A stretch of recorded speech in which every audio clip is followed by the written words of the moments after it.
Hello, everyone. Welcome to our RHB Sectorial series in collaboration with Bursa Malaysia. I would like to take you through some administrative notes. Please be informed that we will have a Q&A during the forum session. You may type out your questions in the Q&A box at the bottom of your screen. If we are unable to answer your questions, or if you have any questions for us, please contact your RHB sales representatives. Senior management of RHB Investment Banking Berhad, our honorable partner in collaboration for today's event, Bursa Malaysia Berhad, esteemed speakers and moderator for our event today, RHB and Bursa Malaysia's committee members who has helped make this event a reality, distinguished guests, ladies and gentlemen, good morning and thank you for joining us today. I'm Alia Norizani, your MC for today's event, and I'm honored to welcome you to our RHB Sectorial series in collaboration with Bursa Malaysia, focusing on the Iskandar Malaysia property sector. Ladies and gentlemen, we will now begin our session that we all have been waiting for, the expert talk session. Our guest speaker for today is Miss Amy Wong. Ms. Amy Wong is the Executive Director, Real Estate Research and Consultancy at Knight Frank, headquartered here in Kuala Lumpur. In this session, we will be able to get an in-depth latest update and outlook on the property sector.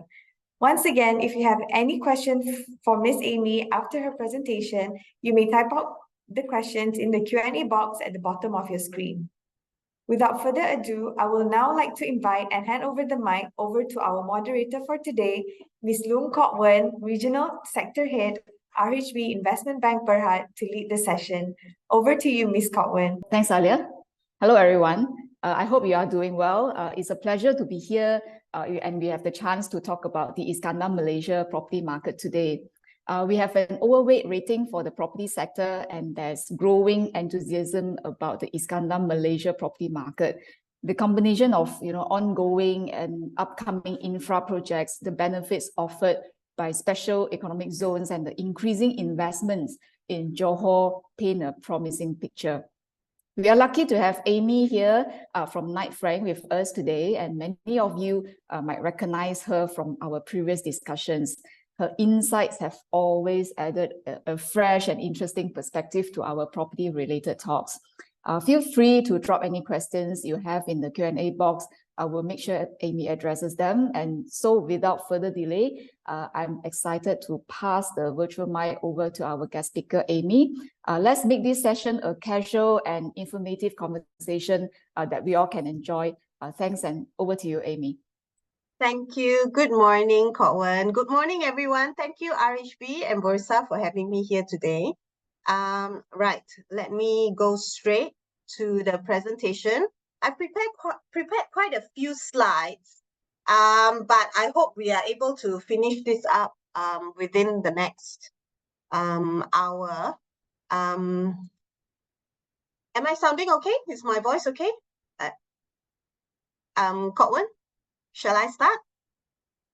Yes, sorry. Okay. Yep. All right.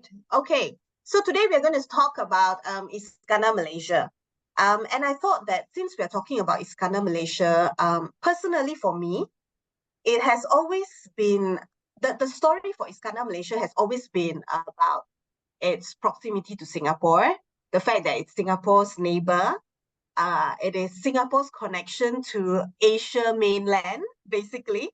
And also the fact that back then it was the high-speed rail story, the connectivity to everything. So maybe what I can do is I would like to look at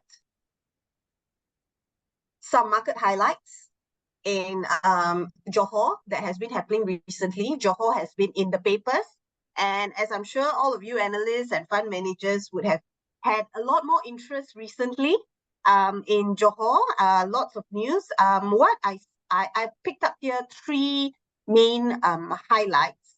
One would be the Crown Prince of Johor, his official visit to Singapore, for which they discussed a proposed Johor-Singapore Special Economic Zone. So that's one key highlight. So that means that talks are ongoing. for Johor, Singapore as an SEZ. And then Singtel, which is the largest mobile network operator in Singapore, also mentioned that they would like to develop a data center campus using green technology in Johor. As all of you are aware, and as we will discuss a bit later, I'm going to talk about data centers a little bit in detail after this. As we all know, in Singapore, there was a 3-year moratorium for data centers, right? Which meant that Johor experienced spillover demand. But the reason why Singapore placed a moratorium was the fact that data centers eat a lot of power. And Singapore being a small city-state, they realized it wasn't very sustainable for them to just keep growing as a data center hub. So therefore, they put that moratorium in place. But the fact that Singtel says that they are willing to explore green data centers, which are now very trendy for the sustainability team, the fact that they are willing to explore that in Johor paints a positive picture. And then, of course, I also want to touch on something that was mentioned in Budget 2023. The government actually had plans.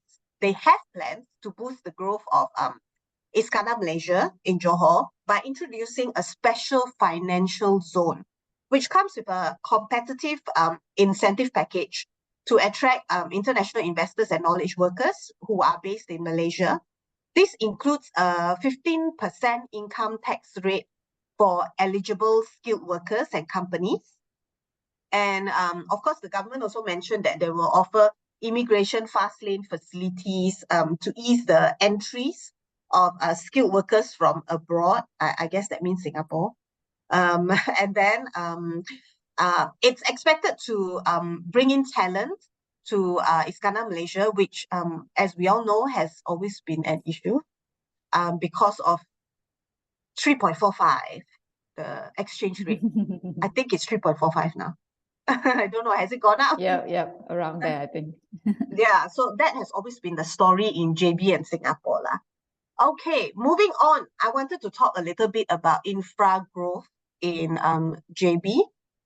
As we all know, just a couple of weeks ago, MTR Corporation of Hong Kong signed a partnership, an MOU with MRT Corp to develop something at the RTS, a sort of trendy lifestyle rail concept thing, but it is an MOU. So let's hope that it is brought forward further. It's very exciting to see the things that are happening down south, actually, at Bukit Jaga. As of now, at the end of June, the RTS was 41% completed on the JB side and 45% completed on the Singapore side. And that's good news. The fact that it is coming along, and you can actually see the structures, so it won't be suddenly pulled back like the HSR, right? So I mean, I'm just being very frank and candid here because it's Scotland here, so I can be frank and candid.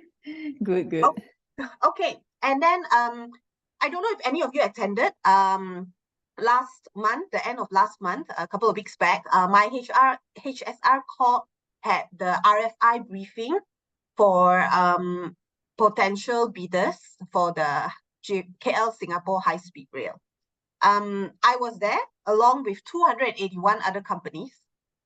So there were about 600 people in attendance. Quite a few people were interested in this high-speed rail. And I think I took away two key things from the brief, from the RFI briefing. One of it was that the brief was to come up with your own alignment from KL to Singapore, or a connection, or with a connection to Singapore. So that was the brief, So it doesn't exactly mean that you have to build all the way to Singapore. You just need to have that connectivity to Singapore. So I took that one key point. And that also means that the alignment is back to the drawing board. The bidders are allowed to basically share their own alignment, whatever makes profitable sense, I guess, or economic sense. And the second thing I took away was the fact that the government said that this project will have no government funding and no government guarantees. So it is essentially a privately funded initiative with perhaps some suggested government support where applicable, I think, where relevant. I don't know what's the real word for that, but the government said that they will not be able to provide money for this. So it has to be an economically viable project. Of course, we all know that the fines were paid to Singapore. Singapore has not said anything about this RFI briefing. And from the 281 other companies who were there, besides my friend, there were, okay, don't quote me on this, but when I was I won't. when I was scrolling through, and you probably already know this, it's very obvious, but as I was trying to register myself, it was an online form, right? So I had to select my company from a drop-down box. My company is at K. I had to scroll past a lot of C's to get there. So Okay. I think you know what that means lah. Okay, I get the hint. Okay, so that's the general overview on infrastructure. But I wanted to also highlight in this next slide how the connectivity is right now before the completion of all the infrastructure, before the completion of RTS.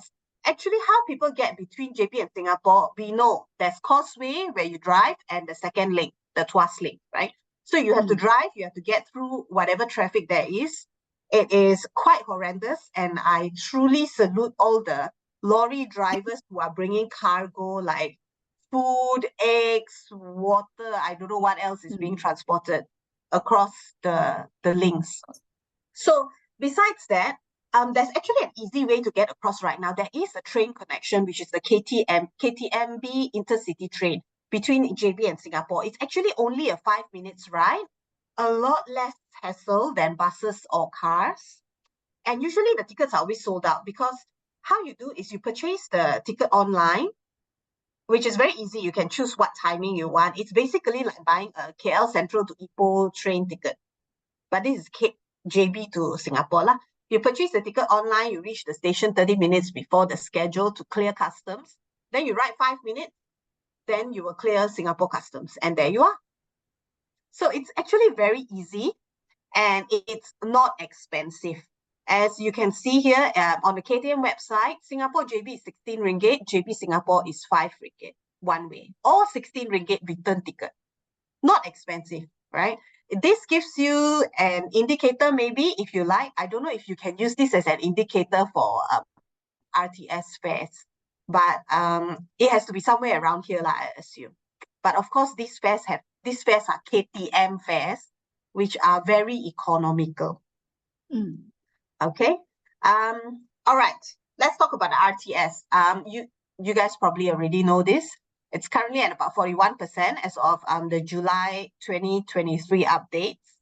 The RTS Link project maintenance depot will be in Wadi Hana, Johor Bahru. That's where the train storage and maintenance facilities will be. And the depot, as well as the Bukit Chaga RTS station, construction is apparently progressing as scheduled. Let me just point here. Okay, number of stations, there's only 2. It's point to point. Bukit Chaga in JB to Woodlands North. And that's where the bottleneck is, where all of you queue up to get onto the bus at Woodlands North. Journey time is 6 minutes. Frequency is every 3.5 minutes. Expected to be able to carry 40,000 passengers per day. Maximum operating speed is 80 kilometers per hour. 10,000 passengers per hour each way, maximum capacity. Okay, 4 carriages per train set, and yeah, 4 kilometers long, 2.7 kilometers at JB and 1.3 kilometers at Singapore. Sunway Construction is currently doing package 1B, advanced works for the station and viaducts, as well as package 5 for ancillary structures for RTS. The total contract sum for that was awarded to Sunway Construction was 605 million ringgit. They're expected to complete it by first half of 2025, maybe middle of the year. And RTS is expected to be fully operational by end of 2026. Okay, I'm excited actually hearing that, but I don't Yeah, know so whether am I. I don't know whether I'll be able to get any space on that train. Maybe off-peak time lah. But anyway, I wanted to also show you this is what it looks like. So from Woodlands North Station down here in Singapore, this is what it looks like. It will cross the, I don't know what is this called, Selat Tebrau thing. And then it will turn in, the R&F is actually here. Yep. And then it'll turn in to Bukit Chaga Station here. This is where JB City Square is. So JB City Square is where the JB Central is right now, the JB Central Station, where the buses come down. The buses unload. That's why JB City Square has so much foot traffic. So this is what it looks like. And maybe you may be interested. I drew this map. Okay, I haven't shown this to anyone yet, except you guys. Thank you. Okay, so R&F Princess Cove is actually here. Then down here is Singapore, yeah. Then Yep. Vantage Bay is this side. JB City Centre, where I mentioned JB City Square. So there is the CIQ and RTS link station here. The depot is a bit further away. This is Coronation Square, which is under construction also. So there is speculation. Okay, this speculation, okay, this is not so much research, speculation only, so don't quote me. Yeah, I won't quote you. Yeah, I won't quote you. Okay, apparently housing properties, residential houses and the lands nearby the RTS station, such as Kim Teng Park, Serene Park, there is news on the ground that they will likely be acquired and rezoned for commercial use. So Kim Teng Park, Serene Park, right now it's made up of very old residential houses, landed houses. The old ones, you know, it looks very nice one actually. It really feels like old JB. But of course they are at a very prime location right now. So that's why there is speculation that there is acquisition queries ongoing. So what second point I wanted to make besides that is that the R&F area here, right, which have a lot of service apartments, they have actually seen much better pickup around because it's walking distance to walking distance to JB Central now, which is the direct connection by bus and KTM to Singapore. And also there's also apparently supposed to be connectivity to Bukit Chaga. So the service apartments in R&F have actually enjoyed higher rents and higher occupancy rates ever since the Singapore rents started booming. Okay, so I tried to logic this out, right? I was like, who wants to go through that terrible jam every day to get off work? I know we do that 1 hour traffic thing from KLCC back home every day, but we're driving in the comfort of our cars. It's not like these people who have to take public transport, right? But they actually do that because in Singapore, one bedroom costs maybe between 1,500 to 2,000 Sing dollars a month. But here it costs about 1,500 to 2,000 ringgit. So if you're earning Singapore dollars, it makes a lot of sense, economic sense, especially coupled with the fact that now a lot of companies in Singapore, due to the fact that office rents are very expensive, so there are a lot of companies who have taken on hybrid working. So it makes a whole lot more sense for people to be based in JB and then travel that 1, 2 days or 3 days to office a week and enjoy lower rents in JB. So the service apartments besides R&F, Princess Cove, which have enjoyed this better occupancy rates and actually higher sales price now because of the better rents, right? Because some of the units here in, say, R&F, right, a 3-bedroom unit can go up to 4,500 ringgit. So yeah, it's quite nice, the fact that all these rents are going up. But of course, it's only going up around this JB City area lah, huh? Yep. Hasn't reached Medini yet, unfortunately. But besides R&F, we have 3 towers by SKS, and Twin Towers, the Swasana by Land and SKS Pavilion, Sky Suite, Sky Habitat, Summer Place, all these are experiencing some positive effects from everything that's happening across the causeway. We are also seeing shopping centers nearby, actually, like JB City Square, Komta, R&F Mall, Kota Raya. They're starting to attract retailers back again after COVID. You have to realize that the retail landscape, we'll talk about this later, but the retail landscape in JB was very drastically affected during MCO, more so than the KL market, because the KL market had a captive catchment, a local domestic catchment. The JB shopping complexes, like for instance City Square, right? They really relied on transit traffic, and also shoppers from across the borders.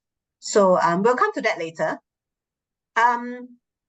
Okay, so that was RTS. Amy, can I just go back to, the acquisition that you mentioned, like Serene Park and all that, right? How big are the areas for both parks and also, I guess, land is scarce in the city center of, JB, but roughly, what price are people looking at now in the city center? And also the acquisition, is it done by the state or is coming from the private sector? I don't know who is acquiring. Right. Maybe I know and I don't want to say. No, because it's speculation, so I cannot confirm actually who is acquiring. So and how big Kim Ting Park and Serene Park is, that's a very good question. I don't have that right now. But they wouldn't be acquiring the entire thing lah. It is these are residential areas. It's basically tamans. So they wouldn't be acquiring the whole thing, but basically the ones close to the station, perhaps. But of course, it needs to come at a price lah. Yeah. Okay, I can see we are 25 minutes in. Okay, I need to rush this a little bit. Okay, there's also another infrastructure, which is the bus rapid transit. I don't need to talk too much about this because I was working on this project for, I don't know, 8 years, 9 years, the past 9 years. And it has stopped actually. And again, okay, I need to put a disclaimer here. The reason why I say that there's a lot of things which are speculative is because JB is a very exciting market to be in right now, but a lot of things have not been actually announced. But what we are hearing through the feeder, the noise that we are getting, we understand that a lot of activities are in place. And that is a disclaimer because, okay, for you guys, Ania, I heard that LRT will be replacing the BRT. So, yes, because the BRT actually, the way they are doing it on grid, on the road, it doesn't make sense lah. We tried this in Federal Highway, right? And it doesn't make sense. So, but you see the BRT, there's actually 3 lines. Down from JB Central, right? It actually branches out. It branches up to Skudai, which then connects you up to Senai. Then it branches left to Medini area, and it branches out right to Tebrau. So the proposed LRT plan, LRT alignment plan that I've seen, keyword here being proposed, not approved. It's proposed is that there will be a connectivity between the 3 points as well, the 3 branches. So don't quote me on that yet. Please check your sources. You are my sourcer. Okay, another thing, this one is more industrial related, I think, is that you see this is a map of Johor, right? Down here, there's KTM, which is JB Central. They will be having, they are actually, they have a 9.5 billion ringgit contract to rebuild this route to electrified double tracking rail. And what that means is that it's going to be very similar to, say, the KL Ipoh, KL Butterworth, and I think they're developing it up to Padang Besar. So it's a it's not high speed, sorry. It's a speedier way of getting to one place, but this is both cargo and passengers.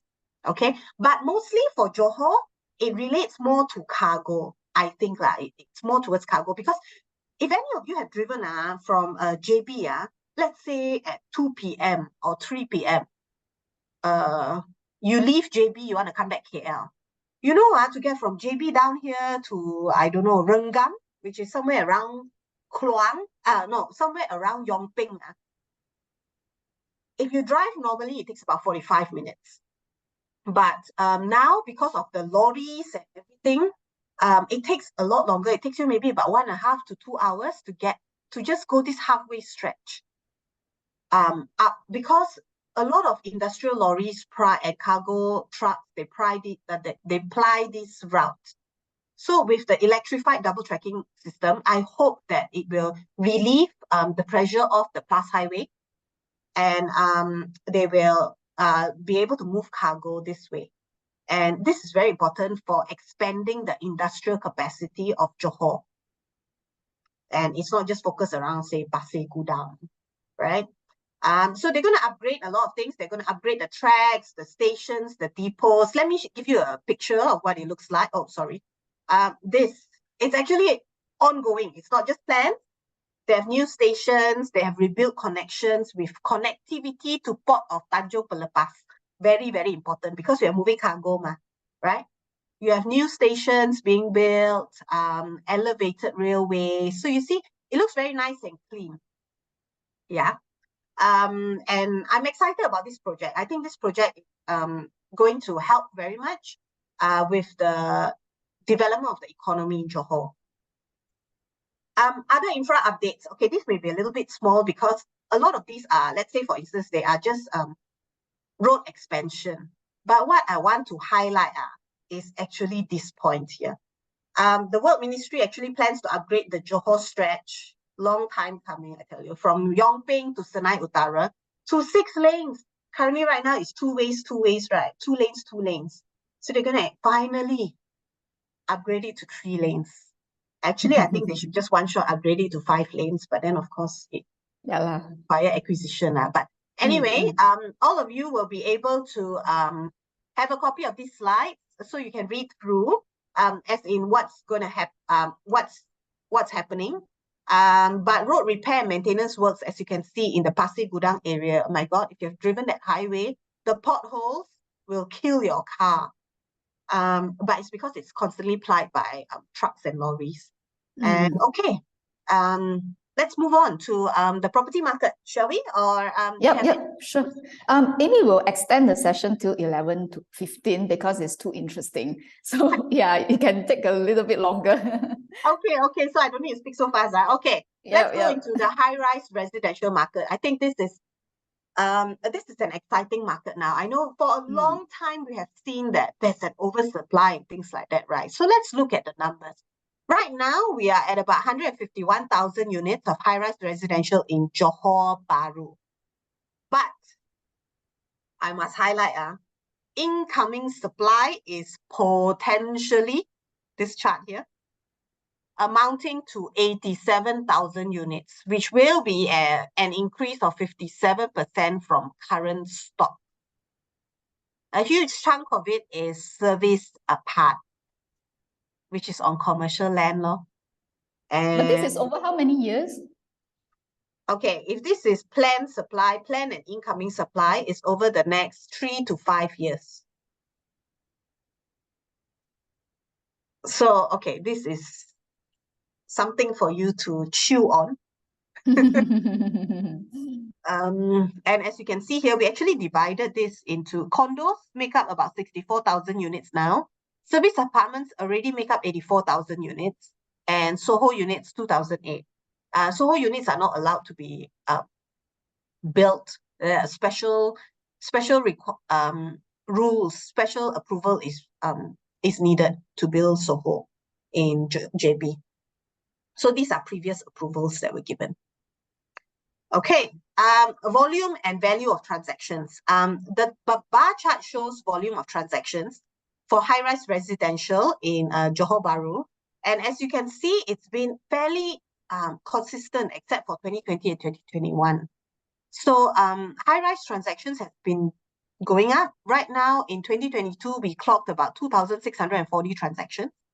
If you take a look at the red line shows the average price of high-rise residential transactions. Right now, we're at about 386,000 ringgit per high-rise residential unit. Okay, and then you probably want to know what it looks like. So I decided to throw the entire table for you all to see. Okay, let's look at some of the expensive units in Johor Bahru. Okay, so here this is the Astaka, and these transactions are between 2021 to 2023. You can see that in 21 and 22 also a lot of transactions actually happened. And in terms of the sale price, you can see they are all 7 digits total price.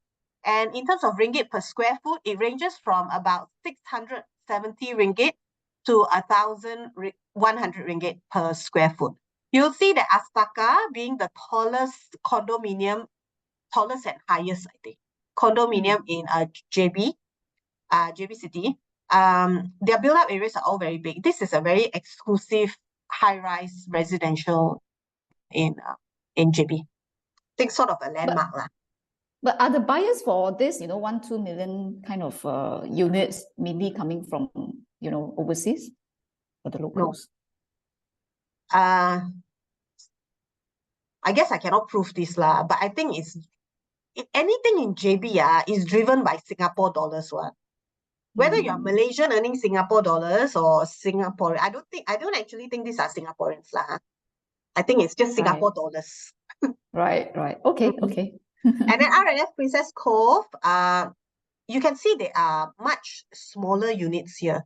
You have studio 469 square feet. You have, of course, the bigger units, which then become 1 million ringgit, which is about 700 per square foot. So the R&F Princess Cove has quite high prices per square foot because they are slightly smaller units. About 800 ringgit I'll say, per square foot right now. So anyone wants to invest, I think can invest. But R&F Princess Cove got another phase coming up with another 14 towers. Now got 14 towers, there'll be another 14 towers.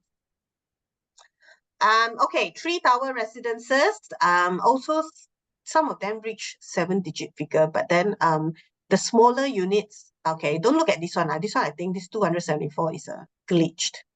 But about 1,000 square feet, about 3-bedroom units, the 3-tower residences. About 700 per square foot. Setia Sky 88, 1,000 plus per square foot. So interesting, right? Because 1,000 plus per square foot is already MRT station in Klang Valley, okay? Kota Damansara. Also very hard to sell, Okay, so generally, we divided JB into 3 sub-markets. JB City Centre here, very small area here only, JB City Centre, which is very near the stations Then we have the suburban areas, which are in Skudai and Tebrau.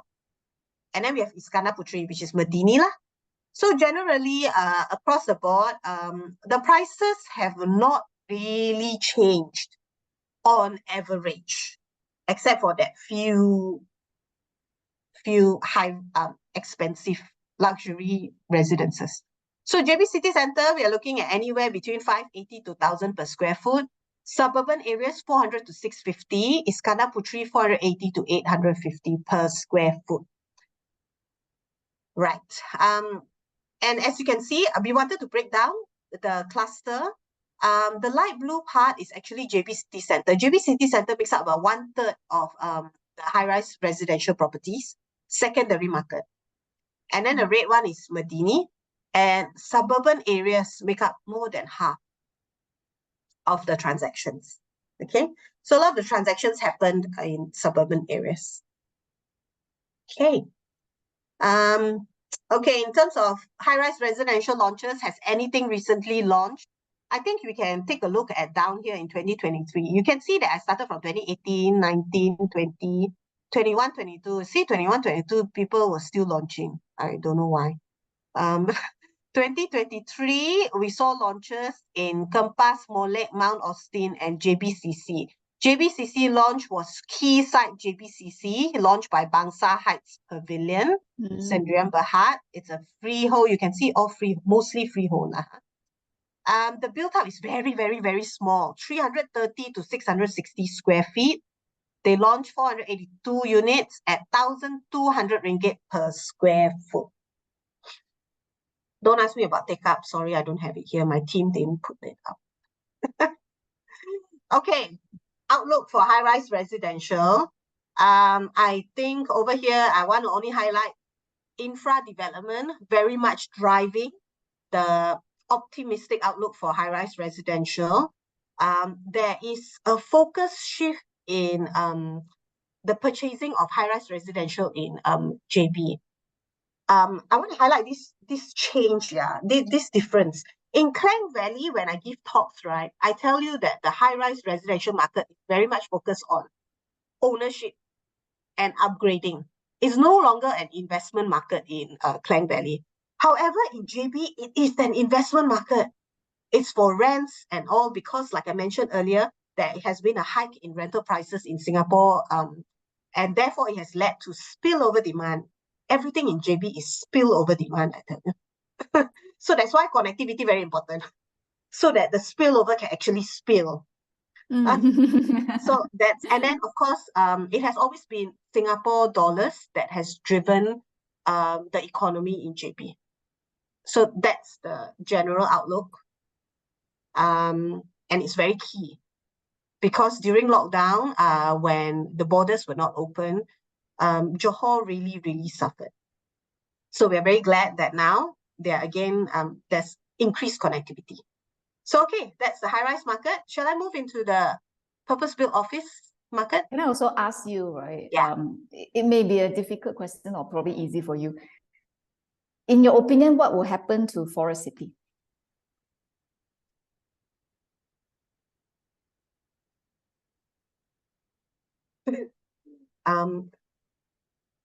I have, quite frankly, no opinion on Forest City. No, really. Okay. Reason why? Because I don't really have much visibility onto what's going on in China. It is very important to note that anything done by Chinese developers in Malaysia, you must see how they are doing in China as well. And of course, we all know, based on the headlines from Bloomberg and whatnot, very scary headlines, right, about Forest City. But I think that, personal opinion only, I think that they cannot fail. Like, they are not allowed to fail. So that they will try their very best to make it work. And remember back then when they first launched, I think in anything, my personal opinion is that in anything that's happening right now, you have to look back. This is a research perspective thing, right? You read history, you have to look back and see what was the initial intention when Forest City was launched. And back then there was a lot of fanfare, right? They mentioned duty-free zones, perhaps a casino, I think. There was a rumor. They had very huge plans on how they actually saw through those plans for phase 1. They actually delivered. It's just that they delivered on the construction, on the actual physical thing. It's just that the software not there yet, Yep. But they are trying, right? Because the Forest City is Country Garden. Country Garden also has a Country Garden Daga Bay, which they are slowly filling up. I think maybe sometimes it's a matter of timing in a lot of things, but don't quote me on this. I have no opinion, seriously. I just think that they cannot fail. Okay. And I think that connectivity is very important. In Johor, it's about connectivity. If Forest City has that connectivity, direct connectivity to Singapore, right, they may not exactly fail. And then it's about creating the placemaking, making it an address. Okay. Okay. Yep. let's move on. Okay, office market. Okay. Johor Bahru being right next to Singapore means that you cannot exactly open a big branch in Johor Bahru. Because for a lot of MNCs, they will be having KL as HQ, Singapore as HQ, right? Regional office. So that's what the JB office market is like. It's also driven very much by shop offices being very easy to get to and very cheap. Right now, we are at about 8.7 million square feet of purpose-built office space in comparison with Klang Valley, which has about 110 million. Okay, so you can see the size of the office market. In terms of incoming supply, Mid Valley City South Quay has South Tower about to be completed, 330,000 square feet. It is in JB City Fringe. And then Bank Rakyat Office Tower in Coronation Square, which is also known as the Ibrahim International Business District, special zoning place, will have about 550,000 square feet coming in. Incoming supply total about 880,000 square feet to be completed next year. Average occupancy, we divided it into JB City Centre, JB Fringe, and Iskandar Putri. And as you can see here, occupancy rate in JBCC is growing. Currently, right now, at about 75%. JB Fringe at about 64%, and Iskandar Putri about 61%. You can see also the Iskandar Putri, which is the Nusa Jaya, Madini area, right? The occupancy has been growing. So it's quite positive, And also in terms of infra, I forgot to mention just now. I heard that there will be a ferry connectivity to Putri Harbour. There is that ferry connectivity from Singapore to Desaru, right? So the golfing community is very much alive in Desaru. And Westin Desaru Hard Rock doing very, very well. Right now, the room rates in Westin Desaru is actually 1,200 a night. Wow. Yes. Sing dollars, like I say, it's driven by Sing dollars. Okay. So over here, if let's say, right, the ferry really comes to fruition from Singapore to Putri Harbour, then I think it will bring up the Madini area. Okay. And right now the offices, the reason why the office occupancy in Iskandar Putri improving is because the new office stock is based in that area. So if you're looking for good quality office space, it's in Iskandar Putri. Okay. Are there a lot of people using or traveling by the ferry? Actually, I'm quite surprised. There is no ferry there right now yet. It is very local. Sorry, you're saying? But I think that right now the ferry in Desaru ferries tourists. Mostly it's golfers who come in for a day trip or 2 or 1 night trip. Right, but I guess mostly weekend. Right? Or not necessarily. You see, I am very surprised, the JB market, I spent a week there and I realized that even on weekdays, it is filled with Singapore dollars. I think it's because of the hybrid work arrangements that we are going through right now. Okay. Yeah. So, okay. And also for the office market, since, Singapore office sector is doing very well or quite well, and also like what you say, the spillover, the Sing dollar driven demand, right? Do you think it will actually come to, Johor, perhaps the city center as well in future? Some of the, I don't know, MNCs in Singapore, they will also want to move to Johor, perhaps? I think what we are seeing right now, to half answer your question, is that I am seeing a spillover demand into Klang Valley from Singapore. Right. So in JB, not yet, I think. Okay. Yeah, I think it's also a matter of connectivity, like I said. Yeah. So, okay. Back to office rent. As you can see, it's fairly stable in JB CBD, 323 per square foot.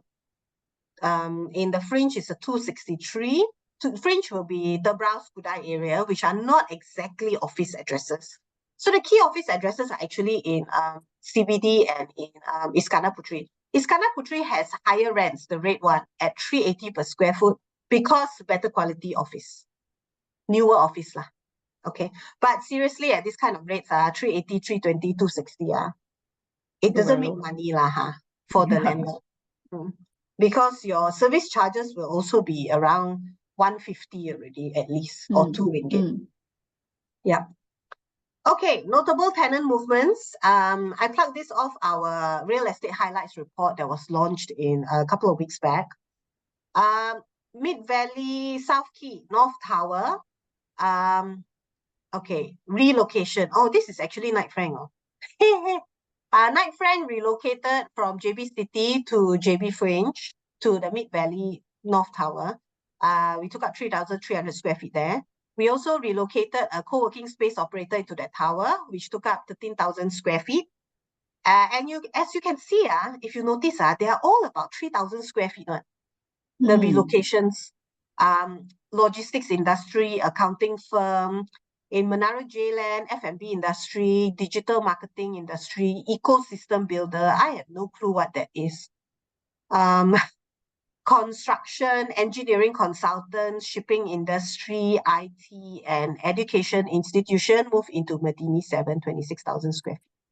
Wisma Sunway, 17,000 square feet, is an IT setup. So there has been movements.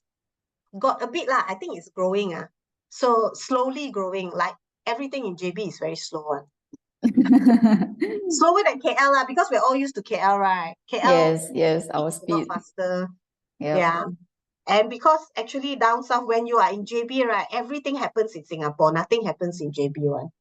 It's spillover, like I said. So general office market outlook, there is a lot of good quality new build space coming in. Of course, it will give pressure to rents, and rents are already very low. However, what we're seeing is also that demand for co-working space is growing. Okay, and flexible workspace is growing in JB.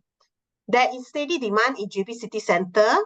It's relatively stable across the board for occupancy and rents. Of course, office market pressure, so you're seeing a lot of relocations, expansions, but it actually shows that there is improvement in the office sector in JB City and Iskandar Puteri. Especially with the fact that the newer, more premium office supply will make the market a lot more competitive, as landlords are actually competing for a very small pool of tenants and occupiers in JB. If you think it's competitive in KL, you really have to check out JB. It's like you're cooped up in a teapot because market very small, right? Okay. Seriously, don't quote me. I shouldn't be doing this. It's okay. Feel free. Okay, and then I did want to highlight one thing, is that the thing about the office sector, both in Klang Valley and in JB, is that there is growing interest in ESG and green buildings. So increasingly also in JB. And if any landlord, any developer wants to tap into the Singapore market, right, spillover market, you must be ESG driven or you must be a green building. Then only you're able to tap onto those MNCs who are looking to relocate, because a lot of the occupiers are looking to be in green buildings now. They have to try and reduce their scope 1, scope 2, scope 3 emissions already. But those newer buildings that you mentioned, are they green buildings? Yes. Menara J-Land is a green building. I think I quoted J-Land in my recent ESG report. Okay. All right. So that's the office market outlook. Shall I move on to retail? Yes, Okay. please. Shopping. Let's see what's going on here. Right now we're at about 20 million square feet, expected to grow to 22 million square feet in 2025. Incoming supply, I think the key one is, I actually want to highlight, in terms of size, it's at Coronation Square, which is right next to, it's going to be connected to JB Central by a covered walkway. I think this is the covered walkway lah. And it's going to be 1.2 million square feet. However, as per my recent check with the developer, I think I called them last week, and they said that there are no plans in place yet. Everyone's asking lah. Nobody knows what's going on, right? But I think the reason why is because, like I said, a lot of plans are moving right now, so things are extremely fluid. Like it's like a thunderstorm happening, in JB now. Everything is moving. So it's very hard to put blocks in place because everything is moving. I also want to highlight that Gamuda is building Horizon Mall in Horizon Hills. And I think this will be a good neighborhood mall, and it will cater to the Horizon catchment, which is a very, very strong catchment. Strong in terms of money, I think, in terms of consumer spend. Okay, in terms of retail rents, I took this off of the NAPIC JPPH report. If you look at Aeon Mall, Tebrau City, still very much one of the popular malls in JB. You can see over here what the rents look like. It's actually very, very similar to what KL has. Okay, I'll let you guys go through this, but I think maybe to highlight, there's also the new malls that are very, very key competitive malls in JB now. Mid Valley South Quay, extremely popular with the Singaporeans. The St. Giles Hotel in Mid Valley South Quay is packed during school holidays. That breakfast line, 2 hours to get past, okay, in that hotel. And then that spill over onto Opera Hotel, which is next to it. So Singaporeans love Mid Valley South Quay. R&F Mall, I think I must highlight that it is still very empty, this mall. Extremely empty. The cinema moved out. There's really nothing much there. But I have optimism because this mall is very well located. So I think it's a matter of time lah. Okay, before it picks up. And then Aeon Bukit Indah, Valentine Danga Bay is the one by Country Garden Danga Bay. Nothing much there right now, except a grocer, maybe a 7-Eleven, and that's about it. Catering to the catchment lah, the very local catchment there. Notable retailers, a lot of retailers, new retailers have moved in, and apparently Rolex is opening a store in JB. Yes. Apparently that watch store, there's one watch store in JB Square where it's very, very, very small. You can't really see, but it apparently does very, very good business. Sell a lot of watches. You can go there and see lah. Again, don't quote me on this. Which mall? City Square. Oh, City Square. Okay, average occupancy of retail malls. It has been falling, as you can see, from 2017 all the way down to 2022, now at about 67%. General retail market outlook. Thank God the borders are open. Strong spending power, 3.45. That's the key driver for retail market outlook in JB. But of course, there will be the obstacles, which are all macroeconomic. There's inflationary pressure, there's rising interest rates, there's labor shortages, and more supply of retail space. So all these will have a little bit of impact on consumer sentiment and purchasing power, because cost of living is definitely rising, not just in JB, but throughout the world. Okay, commercial terms for retailers are becoming a lot better. For instance, JB City Square and Komtar next to it, these are directly connected, walking distance, connected by a covered walkway to JB Central.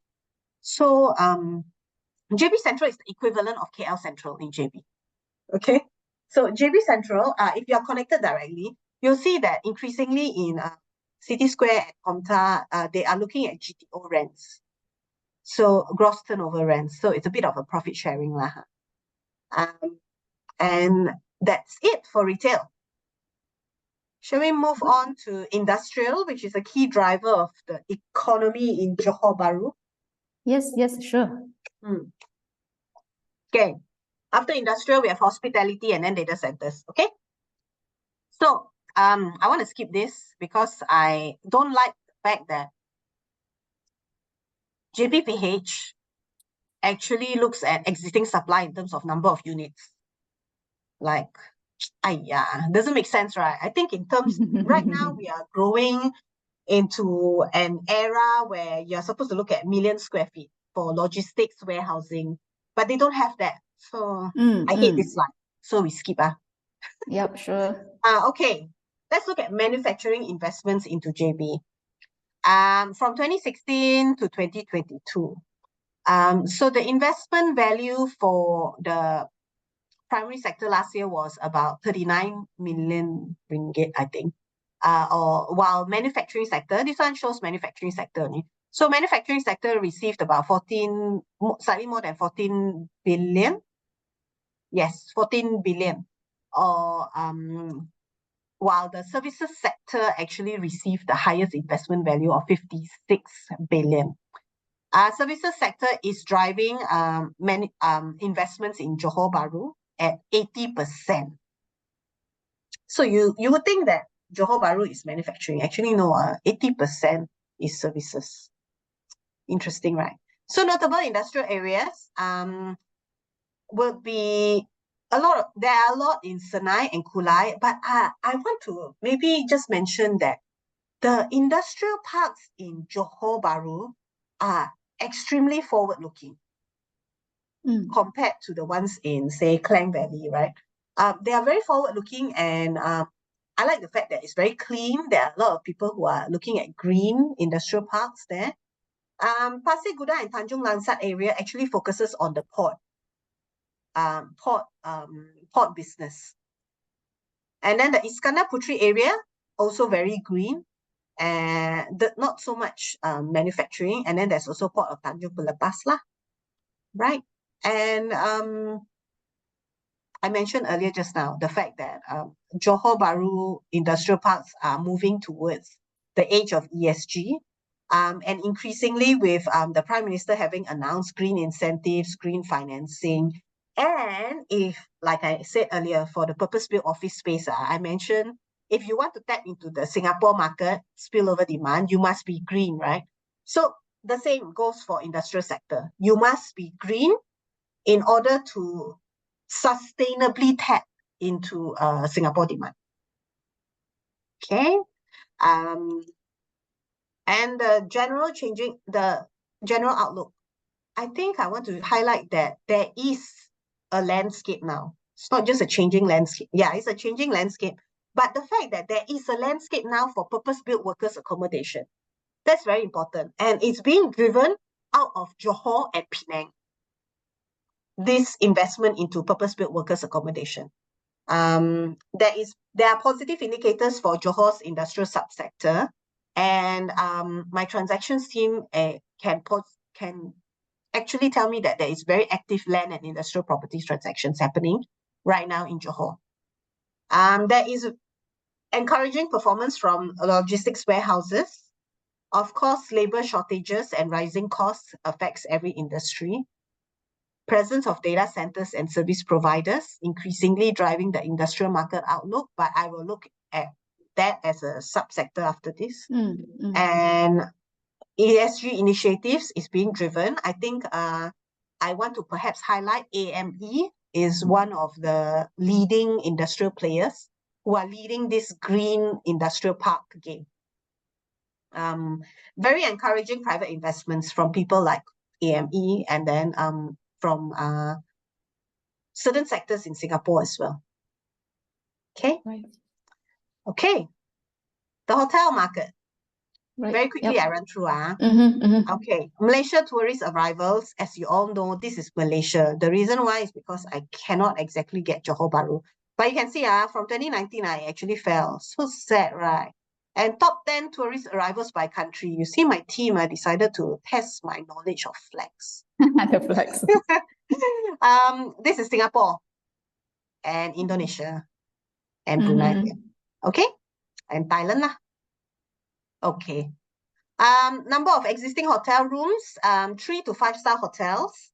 3-star hotels, 4-star hotels are the most at 4,800 keys. Then 5-star hotels, 1,649. You can see it hasn't really changed, right? In terms of hotels in JB. But then, like I said earlier, Desaru is picking up, no? In terms of rents, in terms of room rates. Incoming and newly completed hotels. These are the newly completed hotels are down here. St. Giles Hotel, Sunway Hotel, Big Box, Opero Hotel. So St. Giles and Opero is almost next to each other in South Key. Then Holiday Inn JB City Centre. This is right next to JB City Square. And then Capri by Fraser Hotel next to JB Central. Can see a lot of hotels where they are located. Mid Valley, newly completed, 2 hotels. And then JBCC, City Square side, also 2 hotels. And then Big Box out in the... No one from somewhere here, right? Out in the middle. Nobody. Somewhere Big Box is actually very near the second lake. Yes. Okay. Incoming hotels. A lot of international names are coming in, you know. So we have Wyndham Group, Oakwood Hotel, Novotel, Ozo Medini, and Hyatt Place. Hyatt Place will be at Paradigm Mall. I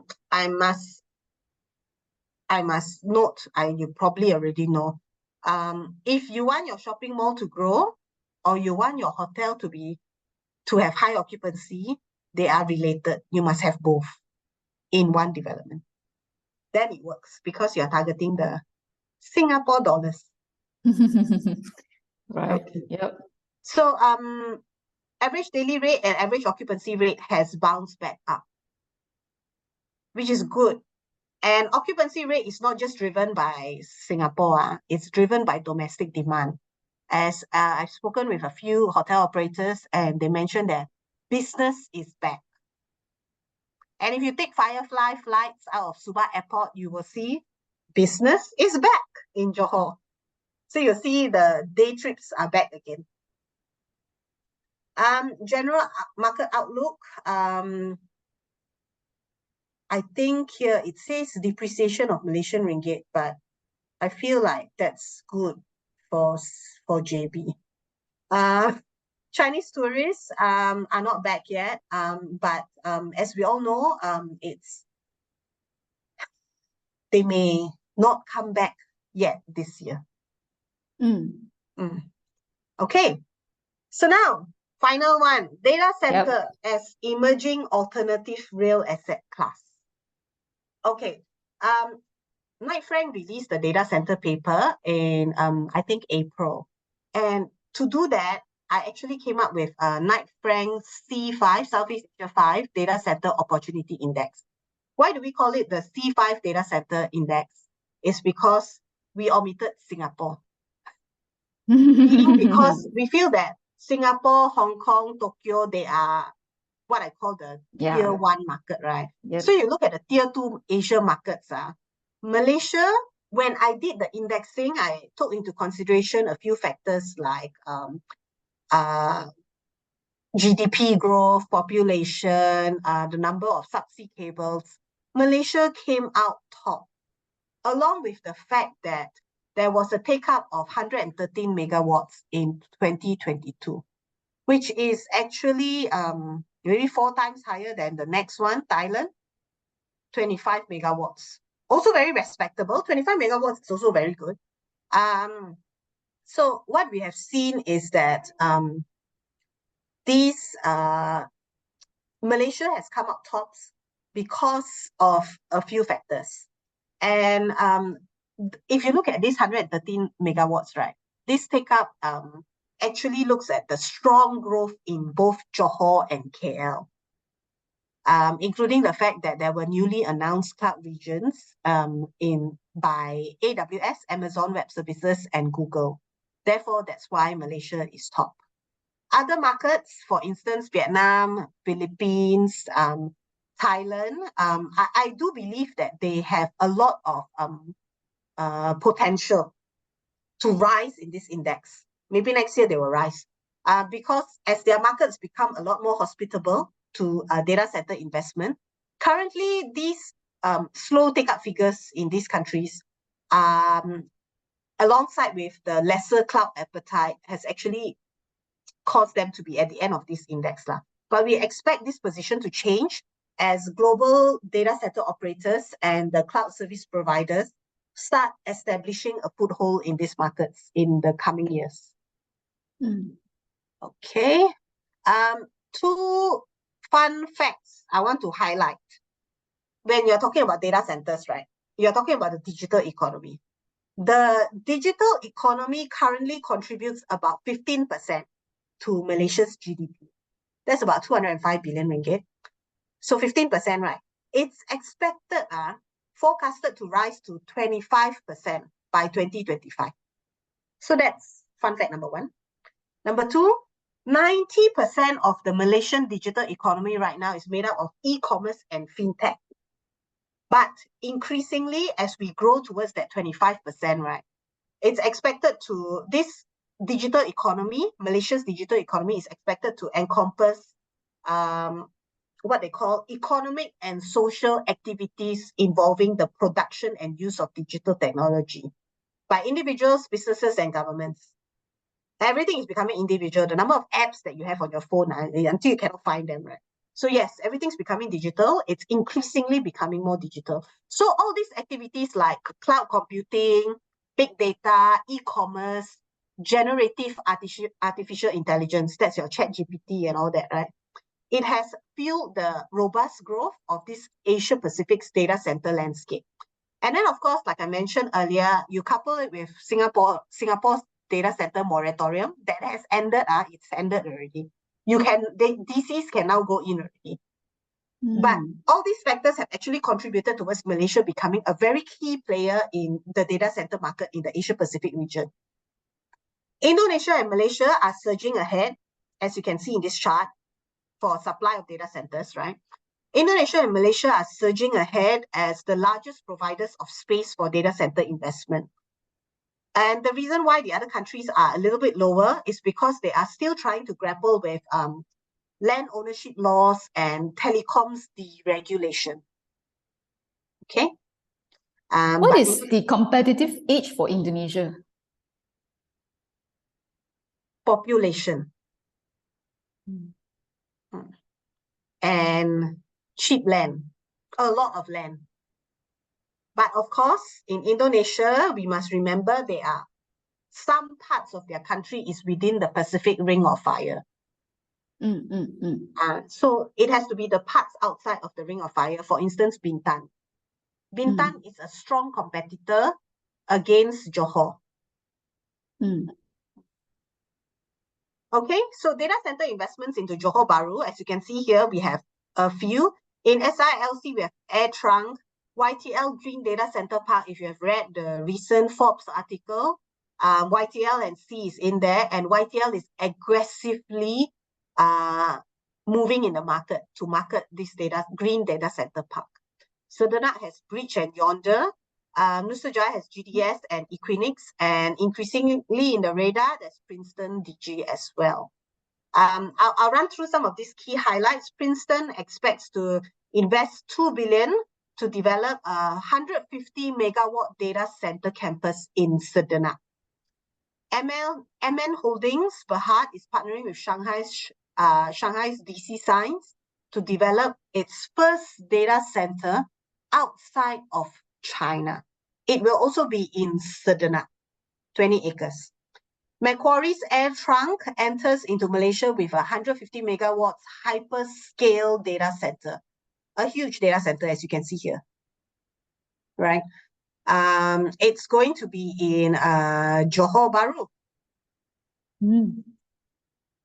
And then we have Equinix entering with 176 million ringgit worth of investment for data center. They will be building a data center in Nusa Jaya Tech Park. And then YTL, 15 billion ringgit investment to be built over the next 10 years. It's over 111 hectares with 500 megawatts capacity. The first 72 megawatts data center is expected to be operational next year. Yonder also launches a hyperscale data center, 200 megawatts in Sedenak. Sedenak is where it's at, apparently. I have a chart here. Actually, if you this chart, I plucked it out of my data center white paper, which shows the total of 11 facilities which will be set up in Johor. You'll see there's Air Trunk, Bridge, CSF, Equinix, GDS, Keppel, Open, VETS, Yonder, and YTL. They have the live megawatts under construction, committed, early stage, and land bank. Okay. But what I want to highlight now, okay, this one may be personal agenda lah, but it's because data centers eat a lot of power and water. So in order for us to make sure that the data center agenda is a sustainable agenda, we must consider the fact that green data centers are the way to go moving forward. I think y'all can see that memang green is a personal agenda for me. I mentioned that in office, I mentioned it in industrial, and I'm mentioning this in data centers. There has been a climate neutral data center pact implemented last year, actually, by 22 EU trade associations and data center operators, trying to make data centers climate neutral by 2020. However, it is an uphill battle.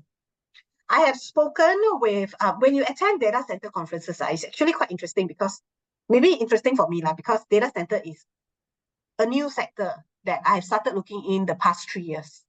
Okay, so a lot more interesting than the same old residential office industrial sectors, right? So this new sector, when you go in there, right, I spoke with, let's say, solar farm operators. They will tell you things like, in Malaysia, I thought that for solar farms will work very well, and then you can power all these data centers, right? But no, in order for a solar farm to power these data centers, you will know that solar farms have to be on flat land. You cannot build solar farms vertically, because it needs to have the sunlight. And in Malaysia, apparently, there's 4 hours of sunlight. Yeah. That's 4 hours only? Exactly. So I was like, what do you mean by 4 hours only? No. And then he was like, 4 hours of strong enough sunlight. The morning sunlight cannot power your solar panels.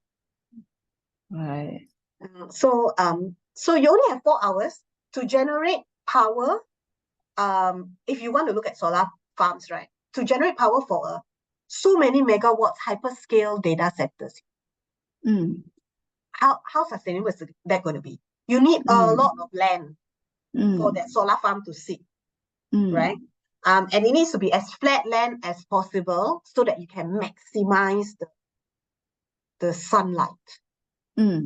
So you see, so there's a lot of that's just one of the things, one of the obstacles in trying to go green.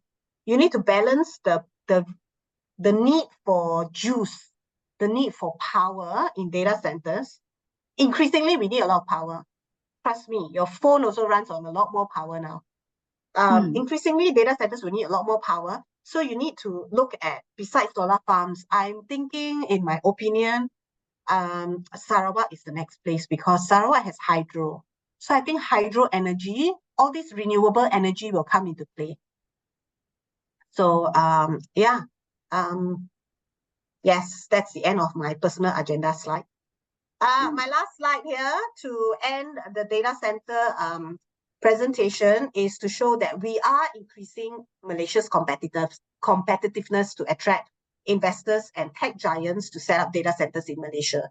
The government has indeed taken a few measures, and that is, for instance, the restoration of cabotage exemption for undersea cable repairs, which is already on the horizon. So all these cloud data centers, they are actually connected by fiber by undersea subsea cables, submarine cables, by actual cables. So things don't just fly in the air. So that's very important. So I think that's critical. And I understand that the government is also open to having more subsea cables land in Malaysia. If you do a quick Google check, you'll be able to find the submarine cable map for Malaysia, and you'll be able to see exactly where the submarine cables land. The reason why this is important is because when you build data centers, you need to pull the cables from the nearest subsea. So you need to try and be as close as possible to them. I don't have the time to run through that map today, but you can do that on your own time. It's on Google for free one.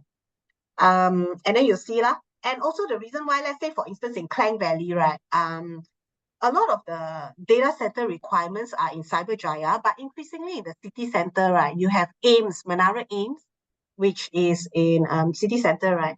You'll see that everyone wants to try to be near Menara AIMS. The reason being because they already have infra there, the substation and everything. So you don't need to pull the cable so far away to get the telecoms cables and everything. So all these are the technical part lah. I can understand a little bit, but not a lot. So you can do a visit to AIMS also if you like. I just did that visit. It was quite interesting. Right. And yes, budget 2023 has also allocated for more data centers with tax incentives, security infrastructure, and green energy facilities. So yes, that's the end of my presentation. Hey, that's great. Yeah, thanks, Amy. There are two questions in the Q&A box. Let's just do a 5-minute Q&A, then we shall conclude. So yeah, let's do the data center question first. So there's somebody asking, what does the yield for data centers look like? Okay, I don't have that here. But I have it in my brain because somebody asked me this. Okay. The reason why I don't have it here and I don't have the data is because data centers are a very specialized asset. So I tell you, you're an investment fund manager, okay? So I'll tell you, there are three basic models for data center investment. So one will be core and shell. Okay, core and shell will be like your warehousing space lah. The landowner will build the shell for you, the building for you, and then you rent it out, master lease. Okay. Then the second one will be the landlord fits it out for you with all the technical requirements inside there, your racking, your fire system, everything lah. Okay, so that's the second model. And then there's the third model, which is owner operator. Okay. So you'll see that all these models are so different. How do I say? The yield ranges, in short, between 2 to 10% right now, depending on which model you use.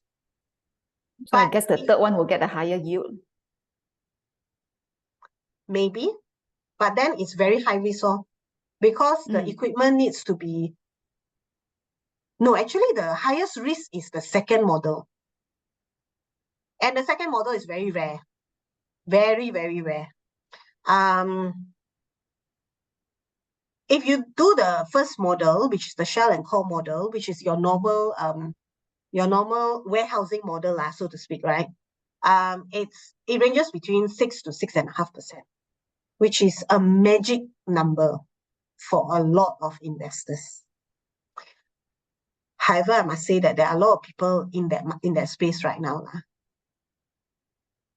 So yes. So 2 to 10, 6 to 6.5%. Right. Okay. Okay. Yeah. Then the other question, there's a question on industrial. When do you think we'll reach an inflection point?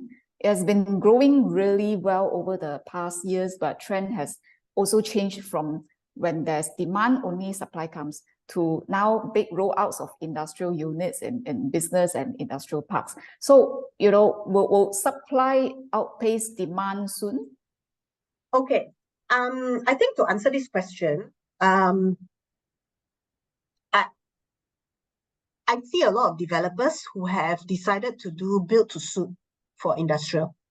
And I think that is the right way to go if you want to avoid an oversupply. Because increasingly what we are seeing is that,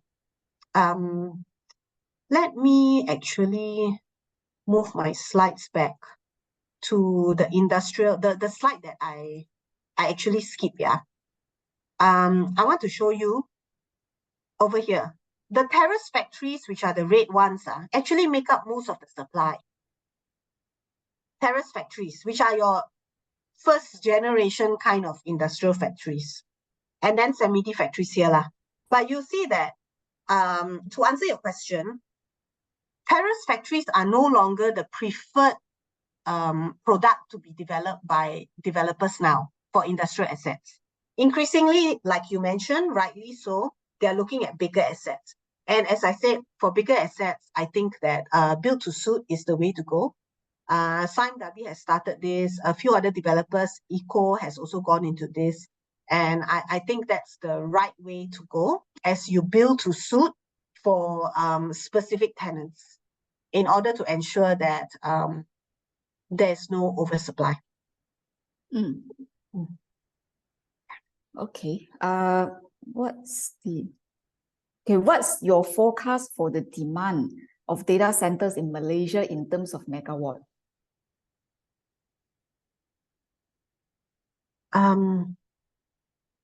Do I have a forecast here?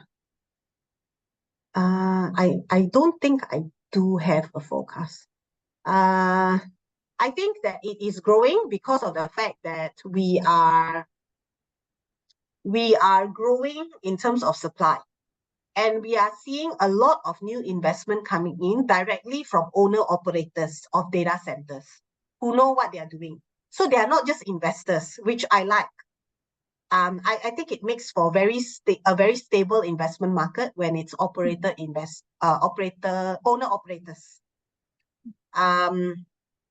And you are seeing Google, Amazon, all the major data center players coming in. The fact that we have also launched digital banks also adds towards demand for data centers. I'm sorry, I don't have the exact forecast number for megawatts. I am still learning in terms of what's going on in the data center, but it's a great question. I hope to be able to include that into my next presentation. Sure, no problem. Yeah, then, okay, I guess this one is, the overall market, perhaps more relevant to resi and industrial. How is the trend of land transactions or acquisitions in JB? Do we see aggressive developers snapping up lands at higher price? It's a good question. I see a lot of developers looking to get land around, looking to try and acquire land around the JB city. Not in Medini. But it's quite limited there, right? In the city center. Very limited. They are trying, but at this current moment, I don't know any developer who is looking at purchasing land at high price. I don't see that because it is a cost benefit analysis, right? The fact that in Klang Valley you can still get land at lower than market value, right? We are in that kind of economic environment right now where some developers are looking to rationalize their assets. So if you are a developer looking at acquiring land, in Johor specifically, I'm seeing that there is interest around JB City for commercial land, but outskirts actually in Senai, Kulai for industrial land. And even moving up north for industrial and data center land. Up north meaning outside of Iskandar. Yeah. Okay. So again, it depends what kind of land you're talking about. In terms of commercial land, it's JB City. Industrial, warehousing, manufacturing, data center land, it's all up north of Johor Bahru. Okay, great. Yeah, there's no more question in the Q&A box, but Amy, let me pose my last questions to you. Okay. Okay. Yeah. So I guess you know what? What I'm going to ask. In your personal opinion, okay, you are not representing Knight Frank, okay? Forget about the technical and the commercial aspect, okay? In your personal opinion, where you think we should have our HSR stops? Okay. HSR. Okay, this is something very close to my heart, I really wanted this thing to work. I even bought a unit in Medini for this. And suffering now. But okay. Like I said, I always think back to the initial idea as to what inspired the KL high-speed rail. The KL high-speed rail was inspired and also very much supported by the fact that KL Singapore is, I think, the most highest traffic in terms of flights, highest number of flights per day. And that means that there is demand. It shows demand for this route. So I think when there's demand, it is always very good to expand. It's like how you expand highways, right? So if you have an alternative connection in terms of the high-speed rail, I think it would work. And also, of course, coupled with the fact that all of us have gone to places like China, Japan, other countries where the even Europe, where the trains actually connect very well. So to me personally, it's not just about high-speed rail. Even if you have just a rail line which works 3 hours, 3.5, 4 hours also I can handle actually. Safely, comfortably bring you to point to Singapore, I'll be very happy. So to me, it's about being point to point. KL, Singapore, with maybe one stop before the endpoints, like maybe Seremban or JB lah. Yes, that one, Madini. That one, personal agenda. So that's what I think. But of course, there will be people on the other side who are saying that, then how do you grow where are the economic benefits? The economic benefits will then only be clustered within the endpoints, and you cannot grow the economy in the other tier 2, tier 3 cities along the route, right? My personal opinion is you don't need to lah, but of course, there is the national agenda. Yes, you should do it. So if given a chance, I would have said just double track the KTM route and then make KTM a profitable venture. But of course, there are other agendas in place. So I would say KL, Singapore with one stop before each end. I would prefer that. I guess KL, Johor, Singapore, right?